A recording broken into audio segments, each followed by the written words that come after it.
Gloire à l'Éternel des armées. Alléluia, alléluia. Nous bénissons le Seigneur pour le souffle de vie qu'il ne cesse de nous accorder en ce jour de lundi 21 juillet 2025, nouvelle semaine avec Jésus-Christ. Que le nom de Jésus soit glorifié. Bienvenue à une minute de prière de ce jour et le Seigneur a mis en mon cœur le désir de partager avec vous ce passage de Luc chapitre 5, le verset 38 que je lis au nom de notre Seigneur Jésus-Christ. Le vin nouveau dans des outres neuves. Le vin nouveau dans des outres neuves. Le Seigneur préparait ses disciples au changement qui allait se produire après sa crucifixion. Il leur enseignait ces choses nouvelles par des images de la vie courante. La vieille étoffe, la vieille outre, représentait le judaïsme, la loi. La nouvelle pièce, le vin nouveau, représentait la grâce et le Saint-Esprit. Alors, cette leçon s'adresse aussi aux chrétiens qui veut vivre et marcher en nouveauté de vie. Lorsqu'il a cru, il a reçu le Saint-Esprit, il en a été revêtu pour le service de Dieu. Mais, il faut qu'il veille à marcher en nouveauté de vie. Qu'il n'oublie pas que le cœur naturel aime ce qui est vieux. Sans cesse, il revient en arrière et ne se soumet pas aux choses nouvelles de la loi de l'Esprit de vie en Jésus-Christ.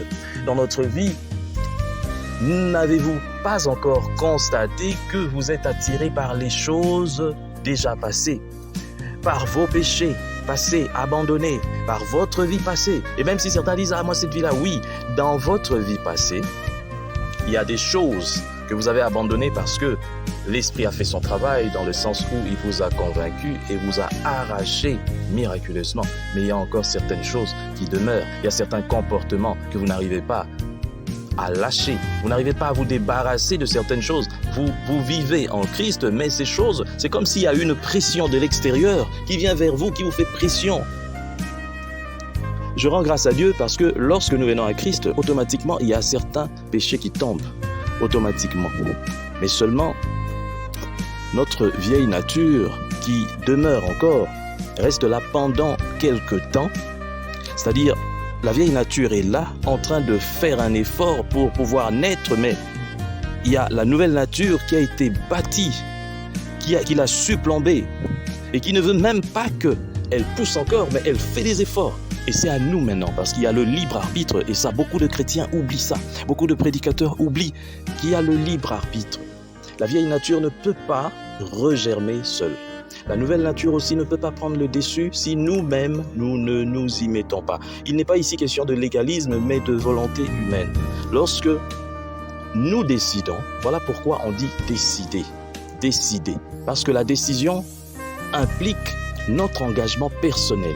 C'est une volonté personnelle. Je ne veux plus ou je veux maintenant.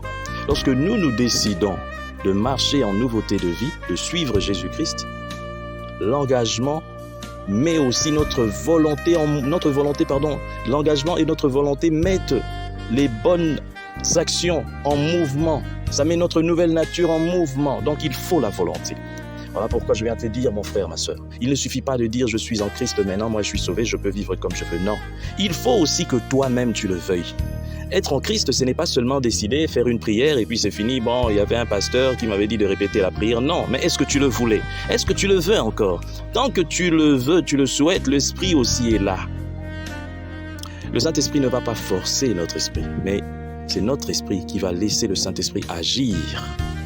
Lorsque notre esprit laisse le Saint-Esprit agir en nous, c'est là que Jésus vit en nous et c'est là que le monde découvre la nouveauté de vie. Je bénis le Seigneur pour cette parole, que cette parole atteigne les extrémités de la terre et que beaucoup puissent venir à Christ en écoutant cette parole au nom de Jésus-Christ. Amen. Bonne semaine à tous et bonne journée.